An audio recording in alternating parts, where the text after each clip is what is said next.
ورحمۃ اللہ وبرکاتہ۔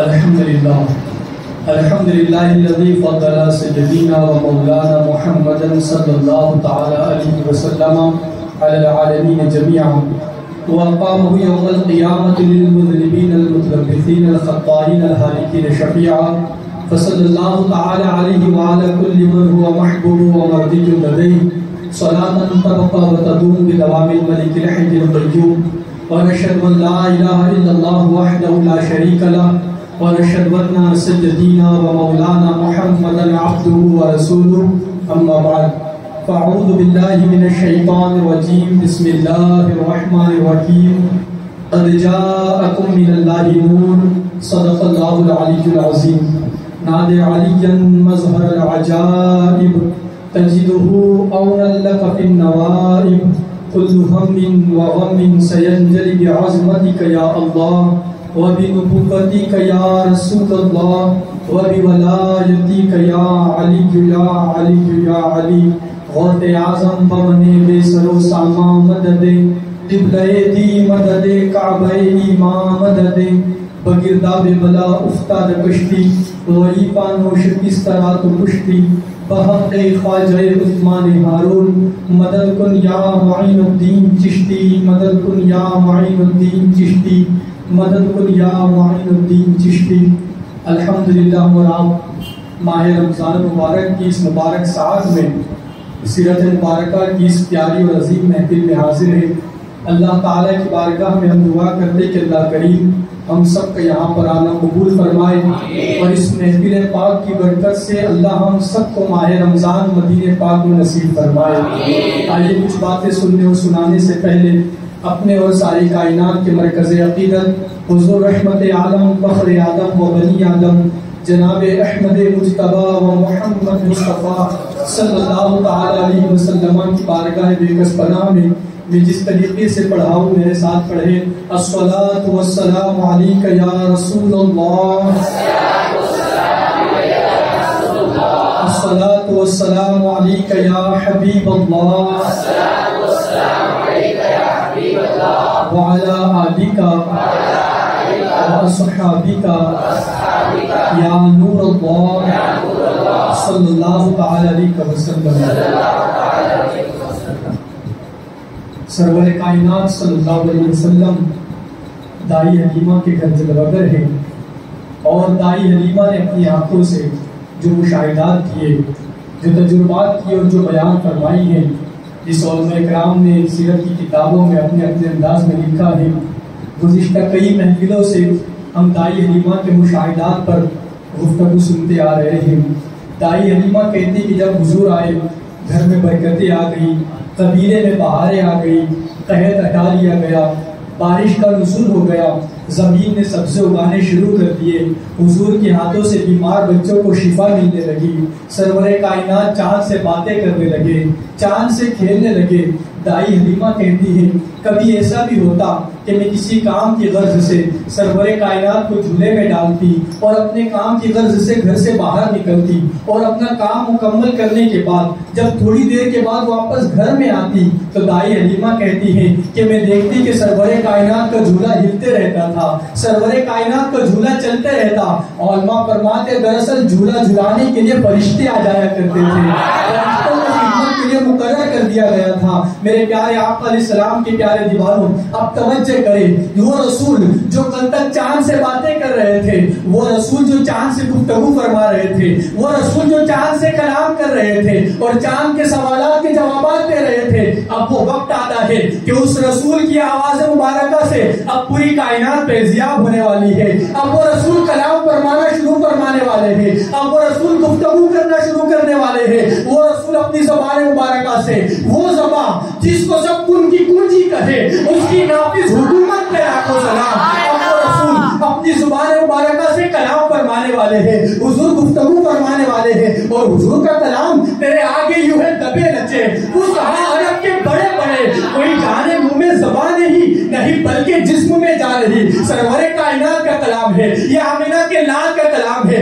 وہ کلام ہے کہ میں نثار تیرے کلام پر ملی یوں تو کس کو سنا نہیں، وہ سخن کے جس میں سخن نہ ہو، وہ بیان کے جس کا نہیں، یہ سرور کائنات کا کلام کرنا ہے، یہ میرے آقا کا گفتگو فرمانا ہے، یہ سرور کائنات کی آواز مبارکہ ہے۔ بڑے خوش نصیب ہے وہ کان جن کانوں نے سرور کائنات کی آواز سنی ہے، جن کانوں نے حبیب خدا کی باتیں سنی ہے، اس لیے کہ اس سے پہلے نہ تو ایسی آواز کسی کو سنائی دی ہے، نہ تو ان کے بعد کسی کو ایسی آواز سننا نصیب ہوئی ہے، اس لیے کہ سرور کائنات کی آواز ہے، جن کی آواز بذات خود معجزہ ہے، وہ آواز جنہوں نے سنی وہ کان بھی مبارک ہے۔ سرور کائنات کل تک جو پیغمبر چاند سے گفتگو فرما رہے تھے، چاند سے باتیں فرما رہے تھے، اب اس پیغمبر کی آواز سے کائنات فیضیاب ہونے والی ہے۔ لیکن اچھی طرح یاد رکھے، عام بچوں کی گفتگو اور ہوتی ہے، سرور کائنات کی گفتگو ان سے جدا ہے۔ عام بچے جب بولنا شروع کرتے ہیں تو ان کے بولنے کا انداز یہ ہوتا ہے کہ وہ ماما اور بابا پر رک جاتے ہیں، وہ پانی کو ممم کہتے ہیں۔ عام بچے جب گفتگو کرنا شروع کرتے ہیں، عام بچے جب بولنا شروع کرتے ہیں تو ہم ان کے الفاظ میں معنی ڈھونڈنے پڑتے ہیں۔ بچے جب بولتے ہیں تو بچوں کا بولنا کبھی ماں سمجھتی ہے، کبھی باپ سمجھتا ہے، کبھی گھر کے لوگ سمجھتے ہیں، لیکن کبھی کبھی ایسا بھی ہوتا ہے کہ بچے جب بولنا شروع کرتے ہیں گھر والے بھی سمجھ نہیں پاتے، حتیٰ کہ ماں باپ بھی سمجھ نہیں پاتے۔ غرض کے بچے جب بولتے ہیں تو بچوں کا بولنا بے معنی ہوتا ہے، لیکن قربان سرور کائنات کی گفتگو پر، قربان مدینے کے تاجدار کی گفتگو پر، ارے جو رسول جن کی زندگی بے معنی ہو چکی تھی، ان بے معنی زندگی والوں کو جو زندگی کا مقصد اور معنی دینے کے لیے آئے ہیں، بھلا وہ رسول کی گفتگو بے معنی کیسے ہو سکتی ہے؟ میرے آقا بولنا شروع فرماتے ہیں، میرے آقا گفتگو فرمانا شروع فرمانے والے ہیں، اور میرے آقا نے کیا ارشاد فرمایا جسے علماء نے اپنی کتاب میں لکھا ہے۔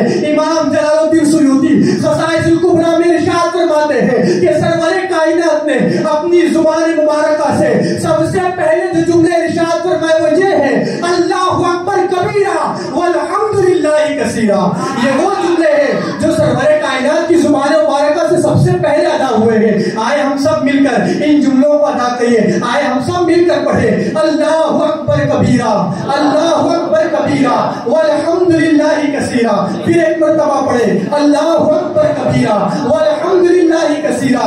یہ وہ مبارک جملے ہیں جو سرور کائنات کی زبان مبارکہ سے سب سے پہلے ادا ہوئے ہیں۔ یہاں رک کر ایک بات عرض کرنا چاہوں گا، کچھ لوگ معاذ اللہ نبی کو اپنی طرح بشر کہتے ہیں اور کہتے ہیں کہ ہماری گفتگو بھی نبی کی گفتگو کی طرح، وہ بھی تو ہماری طرح بات کرتے ہیں، اور معاذ اللہ وہ لوگ نبی کو اپنی طرح بشر کہتے ہیں۔ میں ان لوگوں سے کہنا چاہتا ہوں، اور دیو کے بندوں، جب تک تمہیں استاد کی چھڑی نہ پڑی تم بسم اللہ نہ پڑھ سکے، لیکن میرے نبی کی شان یہ ہے کہ گفتگو فرمانا شروع کرتے ہیں اور اللہ اکبر کبیرہ ارشاد فرماتے ہیں اور الحمدللہ کثیرہ ارشاد فرماتے ہیں۔ جب تک تمہیں استاد کی چھڑی نہ پڑی تم قرآن کی ایک آیت بھی صحیح سے پڑھ نہ سکے، اور میرے آقا کلام فرمانا شروع فرماتے ہیں، اللہ اکبر کبیرہ کہتے ہیں اور الحمدللہ کثیرہ ارشاد فرماتے ہیں۔ یہ اللہ اکبر کیا ہے؟ یہ قرآن کی آیت کا ایک جزو ہے، اور الحمدللہ کیا ہے؟ قرآن کی آیت کا ایک جزو ہے۔ جب تک تمہیں چھڑی نہ پڑی تم قرآن کی آیت نہ پڑھ سکے، اور حضور دنیا میں سب سے پہلے کلام فرمانا شروع فرماتے ہیں تو قرآن کی آیت کے جزو پڑھ رہے ہیں، گویا کہ حضور بتا رہے ہیں کہ میں اللہ کا پیغمبر ہوں اور ایک عظیم کتاب لے کر جلوگر ہوا ہوں، ایک قرآن لے کر جلوگر ہوا ہوں۔ اور حضور کو یہ قرآن کے جزو کس نے سکھائے؟ تو قرآن خود رہنمائی کرتا ہے۔ الرحمن علم القرآن، رحمان نے اپنے محبوب کو قرآن سکھایا ہے۔ میرے پیارے آقا علیہ السلام کے پیارے دیوانوں، میں کے بعد دور نہ نکل جائے، سرور کائنات گفتگو کا آغاز فرماتے ہیں، سرور کائنات کلام فرمانا شروع کرتے ہیں، اور میرے آقا سب سے پہلے اپنی زبان مبارکہ سے اللہ اکبر ارشاد فرماتے ہیں۔ اللہ اکبر بڑا عظیم کلمہ ہے، یہ بڑا اہم ترین کلمہ ہے۔ میرے پیارے آقا علیہ السلام کے پیارے دیوانوں، اگر ہم اس کلمے پر غور کریں تو آپ اندازہ کریں، ہماری اذانوں کی ابتدا بھی اللہ اکبر سے ہے، ہماری نمازوں کی ابتدا بھی اللہ اکبر سے ہے۔ ہم جب جانور کو ذبح کرتے ہیں، قربانی کرتے ہیں، اس میں بھی ہم اللہ اکبر کہتے ہیں۔ حج کے ارکان ادا کرنا ہے تو اللہ اکبر کی صدائیں لگاتے ہیں۔ اللہ اکبر ہمارے ایمان کی نشانی ہے، اللہ اکبر ہمارے قوت ایمانی کی نشانی ہے، اللہ اکبر ہمارے عقیدے کی نشانی ہے، اللہ اکبر ہمیں طاقت دیتا ہے، اللہ اکبر کہنے سے تازگی ملتی، ایمان کو تازگی ملتی ہے،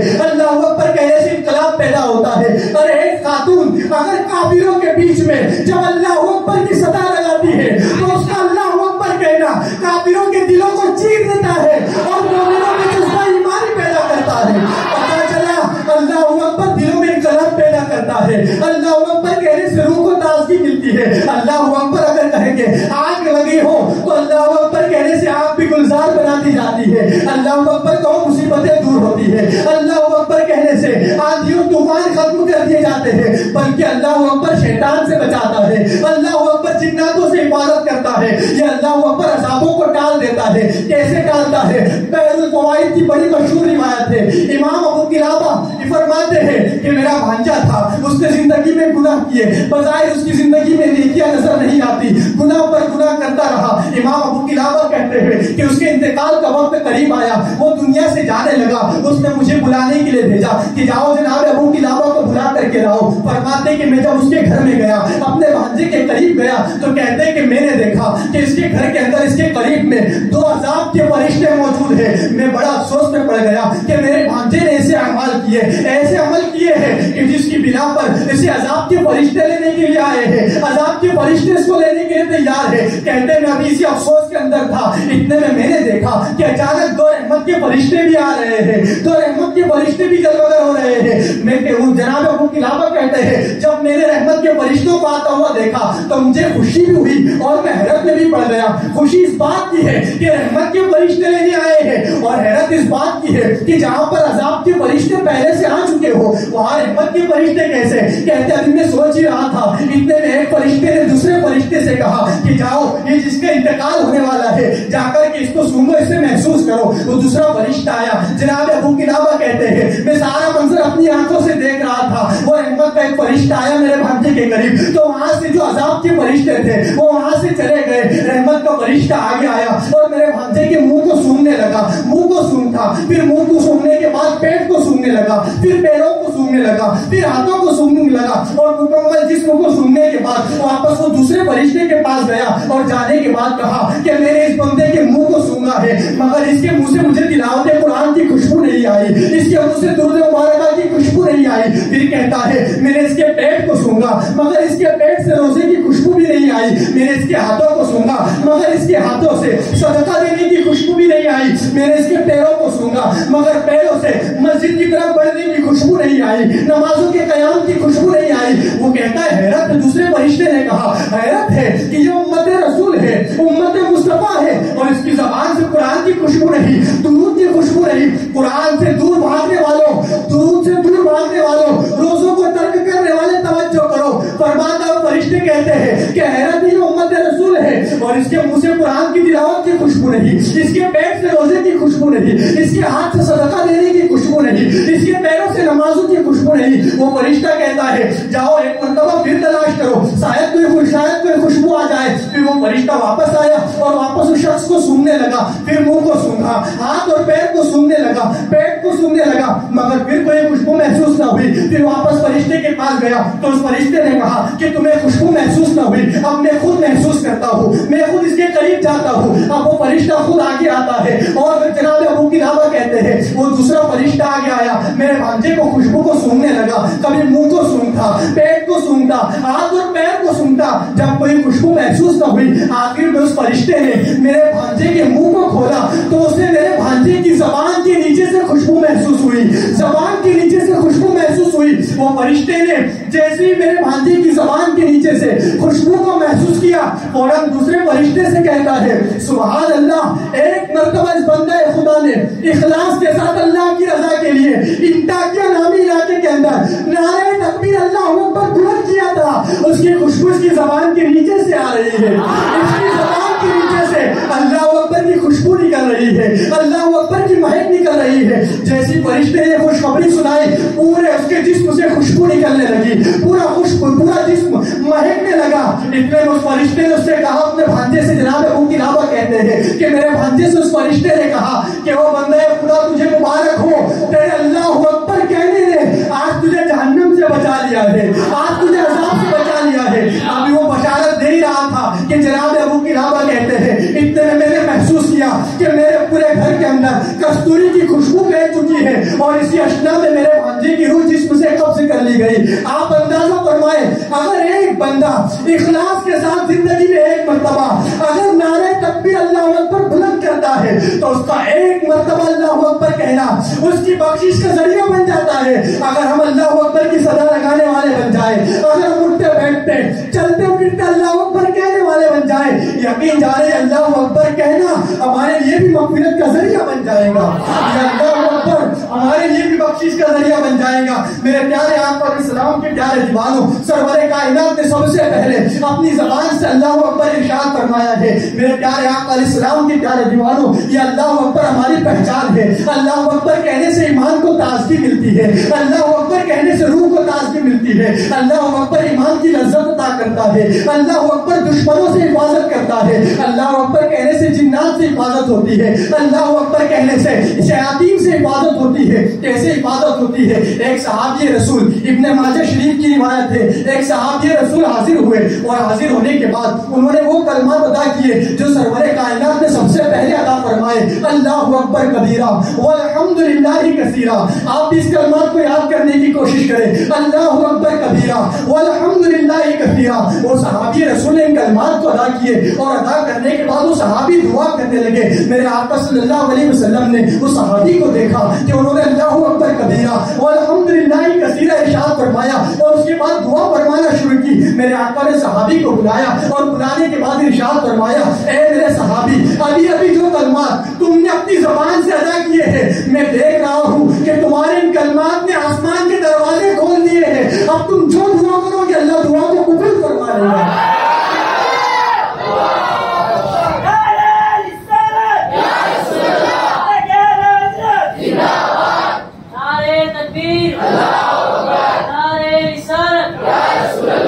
میرے پیارے آقا علیہ السلام کے پیارے دیوانوں، یہ وہ کلمات ہے جو سرور کائنات نے سب سے پہلے اپنی زبان سے ادا فرمائے ہیں، اللہ اکبر کبیرہ والحمدللہ کثیرہ۔ اس کی روایت کے اندر ایک روایت یہ بھی ملتی ہے اس کی فضیلت میں، ابن ماجہ شریف کی حدیث ہے، نسائی شریف میں بھی اس کو لکھا گیا اور امام احمد ابن حنبل میں بھی اس کو لکھا گیا ہے۔ فرماتے ہیں اور معتبر حدیث کی معتبر کتابوں میں یہ روایت موجود ہے، فرماتے ایک صحابی نے ایک مرتبہ دعا سے پہلے الفاظ ادا کیے، الحمدللہ کثیرہ۔ جب وہ صحابی نے یہ الفاظ اپنی زبان سے نکالے تو جو نیکیاں لکھنے والا فرشتہ ہے اس نے اللہ کی بارگاہ میں عرض کی، مولا تیرے اس بندے نے الحمدللہ کثیرہ کہا، یا اللہ میں اس کے نامہ اعمال میں کیا نیکیاں لکھوں؟ اس لیے کہ الحمدللہ جو اس نے کہا اس کی کیا نیکیاں ہے وہ تو ہمیں بتا دی گئی کہ اس پر کیا اجر دینا ہے، کیا نیکیاں لکھنی ہے، لیکن مولا آگے اس نے کثیرہ بھی لگایا۔ تمام تعریف اللہ کے لیے، کثیر تعریف اللہ کے لیے، بہت تعریف اللہ کے لیے۔ یا اللہ اس نے الحمدللہ کثیرہ کہا، اب اس کے نامہ اعمال میں کیا لکھوں، اس کے نامہ اعمال میں کیا ثواب لکھوں؟ قربان جائے میرے اللہ نے ارشاد فرمایا، اے میرے فرشتے، میرے اس بندے نے جو کلمات اپنی زبان سے ادا کیے ہیں اس کے نامہ اعمال میں وہی کلمات لکھو، اور اس نے جو تسبیح پڑھی ہے، جو کلمات ادا کیے ہیں، اس کا ثواب کل قیامت کے دن میں خود اسے عطا فرماؤں گا، میں خود اسے عطا کروں گا۔ آپ اندازہ فرمائیے وہ کلمات ہے الحمدللہ کبیرہ، اللہ اکبر کبیرہ والحمدللہ کثیرہ۔ یہ وہ کلمات ہے جو کلمات دعائیں قبول ہونے کا ذریعہ ہے، جو کلمات نیکیوں میں اضافہ کرنے کا ذریعہ ہے، جو کلمات ہماری حفاظت کرنے والے ہیں۔ یہ وہ کلمات ہے اگر ہم ان کلمات کو پڑھیں تو ہماری مصیبتیں دور ہو جائیں گی، یہ کلمات ہماری زندگی میں برکتیں لائیں گی، یہ کلمات ہماری پریشانیوں کو دور کریں گی۔ اور سب سے بڑی فضیلت ان کلمات کی یہ ہے کہ سرور کائنات نے سب سے پہلے انہی کلمات کو اپنی زبان سے ادا فرمایا ہے۔ میرے پیارے آقا علیہ السلام کے پیارے دیوانوں، اگر میں انہی کلمات کی فضیلت پر بولتا رہوں پوری رات نکل جائیں گی مگر اس کی فضیلت ختم نہ ہوگی، اس لیے کہ تفاسیر میں ہر تفسیر کے اندر آپ جائزہ لیں تو اللہ اکبر کی تفسیر ضرور نظر آتی ہے اور الحمدللہ پر تفسیر ضرور لکھی گئی ہے، کتابیں بھری پڑی ان کلمات کی فضیلت پر۔ اگر اسی پر گفتگو ہوتی رہی تو محفل ختم ہو جائے، پوری رات نکل جائے مگر گفتگو ختم نہ ہو سکے۔ لیکن دیوانوں، ہماری ذمہ داری یہ ہے کہ ہم ان کلمات کو خود بھی یاد کریں اور اپنے بچوں کو بھی یہ کلمات کے عادی بنائیں، اپنے بچوں کو بھی یہ کلمات پڑھنا سکھائیں، اپنے بچوں کے ذہن میں بھی یہ کلمات اتاریں۔ میرے پیارے آقا علیہ السلام کے پیارے دیوانوں، آج آپ دیکھیں ماحول کیسا بنا لیا گیا ہے۔ آج بچے جب بات کرنا شروع کرتے ہیں، بچے جب بولنا شروع کرتے ہیں تو معاذ اللہ آج کے دور میں بچوں کو کیا کیا سکھایا جا رہا ہے۔ کچھ لوگ تو بچے کو گانے سکھاتے ہیں، کچھ لوگ تو گالی دینا سکھاتے ہیں، کچھ لوگ تو فلمی ڈائلاگ سکھاتے ہیں۔ لیکن اے سیرت رسول کی محفل میں آنے والوں، اس محفل میں آئے ہو، عہد کر کے اٹھو کہ ہم اپنے بچوں کو اللہ کا نام لینا سکھائیں گے، ہم اپنے بچوں کو وہ کلمات سکھائیں گے جو کلمات سرور کائنات نے سب سے پہلے ادا فرمائے۔ اپنے بچوں کو اللہ کہنا سکھاؤ، جب بچہ اللہ کہنا سیکھ جائے پھر اسے اللہ اکبر کہنا سکھاؤ، پھر کبیرہ کہنا سکھاؤ۔ اس طرح دھیرے دھیرے اپنے بچوں کو یہ پورے کلمات یاد کرا دو۔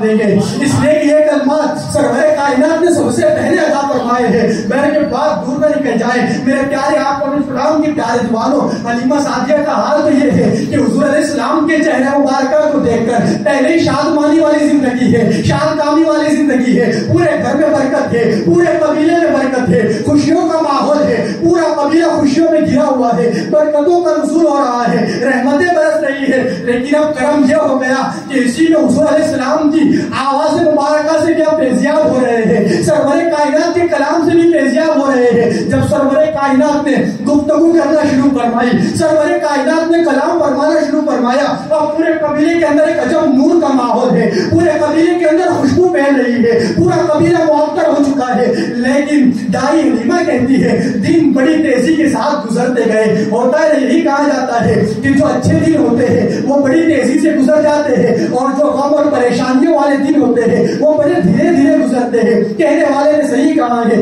کہ غم اور پریشانی کے دن دھیرے دھیرے ٹلتے ہیں، دھیرے دھیرے کٹتے ہیں، لیکن اچھے دن تیزی کے ساتھ گزر جاتے ہیں، جلدی جلدی کٹ جاتے ہیں۔ آپ دیکھیں ماہ رمضان کا پہلا عشرہ مکمل ہونے کے قریب ہے، ہمیں احساس تک نہ ہوا، پتہ تک نہ چلا کہ ایک ہفتہ گزر گیا، اتنی جلدی دن گزر گئے۔ اس لیے کہ یہ مومنوں کے لیے اچھے دن ہوتے ہیں، یہ مومنوں کے لیے رحمت کے دن ہوتے ہیں، یہ مومنوں کے لیے برکت کے دن ہوتے ہیں، اور برکت کے دن گویا ایسا لگتا ہے کہ بڑی تیزی کے ساتھ گزر رہے ہیں، اچھے دن بڑی جلدی جلدی گزر رہے ہیں۔ دائی حلیمہ کہتی ہے ایسا لگ رہا تھا دن بڑی تیزی کے ساتھ گزرے، اس لیے کہ اس دور کا رواج یہ تھا کہ جب دائیوں کے حوالے بچے کیے جاتے تو ایک مدت مقرر کر لی جاتی تھی کہ تمہیں اتنے وقت کے لیے بچے کی پرورش کرنی ہے، اور جب اتنا وقت پورا ہو جائے تو تم نے بچے کو واپس ہمارے پاس لے کر آنا ہے، واپس ہمارے حوالے کر دینا ہے۔ اب دائی حلیمہ کی جو مدت مقرر تھی کہ تمہیں اتنے وقت تک سرور کائنات کو اپنے ساتھ رکھنا ہے، اور اتنا عرصہ جب گزر جائے، اتنی مدت جب مکمل ہو جائے تو تمہیں حضور کو واپس مکہ لے کر آنا ہے۔ اب مدت کے مقرر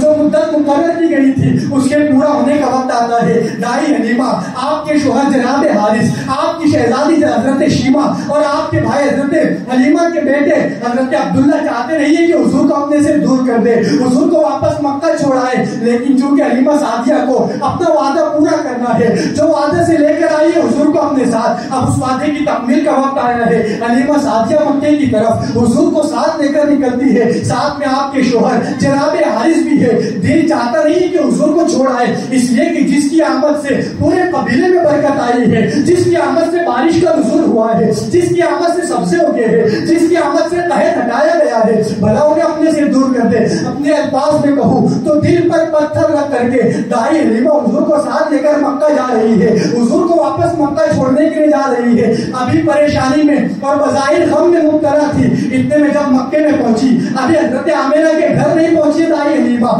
ابھی مکے میں داخل ہوئی ہے کہ کسی نے آ کر کے دائی حلیمہ کو یہ خبر دی کہ سنا ہے کہ مکے کے اطراف میں وبائی بیماری پھیلی ہوئی ہے، ایک وبا پھیلی ہوئی ہے، اور مکے اہل مکہ اور مکے کے اطراف کے لوگ اس بیماری سے خوف زدہ ہے، اس بیماری سے ڈرے ہوئے ہیں۔ اگر کوئی اور وبائی بیماری کا نام سنتا تو وہ گھبرا جاتا، لیکن دائی حلیمہ نے جیسے ہی سنا کہ مکے کے اطراف میں وبائی بیماری پھیلی ہوئی ہے، دائی حلیمہ کے چہرے پر گویا کہ خوشیوں کے آثار نمودار ہو گئے ہیں۔ دل میں خوش ہونے لگی ہے، اور دل میں سوچنے لگی کیا مبارک کو واپس اپنے قبیلے لے جانے کا ایک بہانہ مل چکا ہے، واپس اپنے ساتھ لے جانے کا ایک بہانہ مل گیا ہے۔ جلدی سے حضرت عامرہ کے پاس پہنچتی ہے، اور گفتگو کے دوران حضرت عامرہ سے کہتی ہے کہ میں نے سنا ہے کہ مکے کے اطراف میں وبائی بیماری پھیلی ہے، ایک وبا پھیلی ہوئی ہے، اور بچوں کے لیے یہ وبائی بیماری مناسب نہیں ہے۔ دیکھو میرے قبیلے کا ماحول بڑا اچھا ہے، میرے قبیلے کی آب و ہوا بڑی تازگی والی ہے، وہاں کا ماحول بہت صاف ستھرا ہے، ایک کام کرو تم مجھے اجازت دے دو کہ میں مبارک کو واپس اپنے ساتھ اپنے قبیلے لے کر چلی جاؤ۔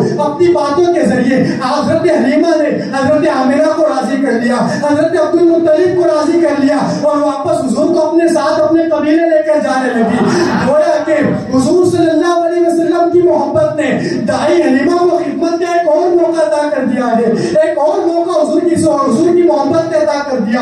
ارے جو رسول پوری کائنات سے غم کو دور کرنے آئے ہیں، وہ رسول اپنی رضائی ماں کو غم میں مبتلا کیسے دیکھ سکتے تھے؟ میرے آقا نے اپنی رضائی ماں کو بھی خوشیاں عطا فرمائی۔ اب میرے آقا واپس حضرت حلیمہ کے ساتھ قبیلہ بنو سعد پہنچتے ہیں۔ اب اس کے بعد کیا واقعات رونما ہوتے ہیں انشاءاللہ آئندہ آپ کے سامنے پیش کی جائیں گے۔ اللہ ہم سب کو اس محفل میں وقت پر پر شرکت کی توفیق عطا فرمائے۔ اعلان سماعت کرے الحمدللہ۔